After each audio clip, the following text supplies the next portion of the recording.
নোমানের বাবা ঘরের সামনে একটু উঁচু করে দিতে হবে দেখো। মাশাআল্লাহ, রহমতের বৃষ্টির সাথে সাথে রমজান চলে আসছে।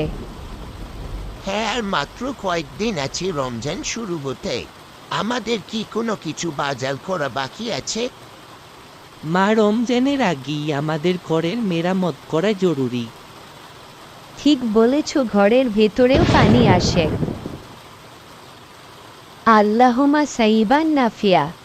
নোমানের বাবা ঘরের সামনে একটু উঁচু করে দিতে হবে দেখো। নোমান, তুমি আজকে আমাকে এই কাজে সাহায্য করবে, একদম কাজ শেষ না হওয়া পর্যন্ত।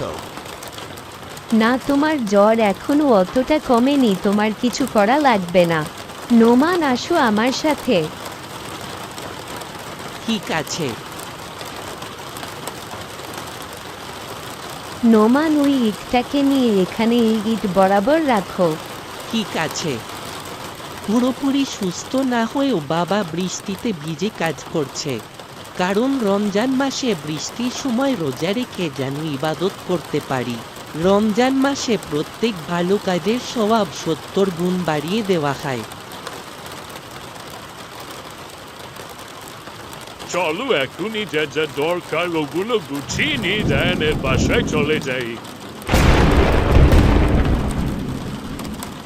ইয়া আল্লাহ, এই রহমতের বৃষ্টিতে আমাদের এত ক্ষতি হয়ে গেল।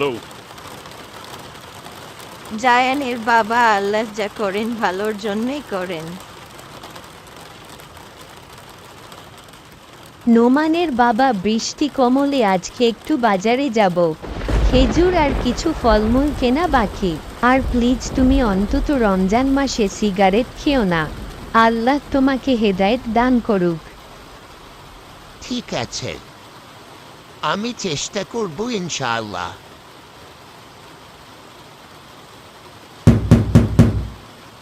জায়ান, জায়ান, বাবা, বৃষ্টিতে ভিজে গেছো তো, তাড়াতাড়ি ভিতরে আসো। তাহলে ঘরটা ভালো আছে, শুধু রান্নাঘর ভেঙে গেছে। হ্যাঁ, শুধু রান্নাঘর। জায়ানের বাবা ঘরের চাল ফুটো হয়ে সারাদিন পানি পড়ছে। আর কত? চলো এখনই যা যা দরকার ওগুলো গুছিয়ে নিয়ে জায়ানের বাসায় চলে যাই।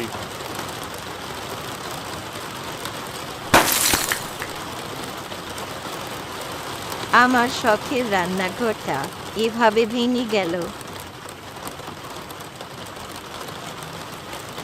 মন খারাপ করবেন না মা, নিশ্চয়ই আল্লাহ যা করেন ভালোর জন্য।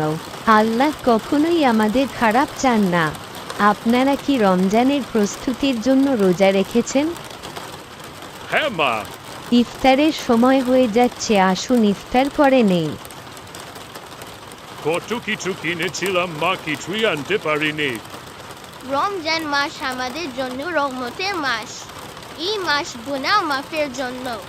আমাদের প্রিয় নবী বলেছেন, কোনো ব্যক্তি যদি অকারণে রমজানের কোনো একদিনের রোজা ভেঙে ফেলে আর তওবাও না করে, সে সারা জীবন রোজা রাখলেও এই দিনের ক্ষতিপূরণ হিসেবে যথেষ্ট হবে না। তাই আমাদের রমজান মাস আসার আগেই রোজা রাখা উচিত, যাতে করে রমজান মাসে রোজা রাখতে কষ্ট না হয়।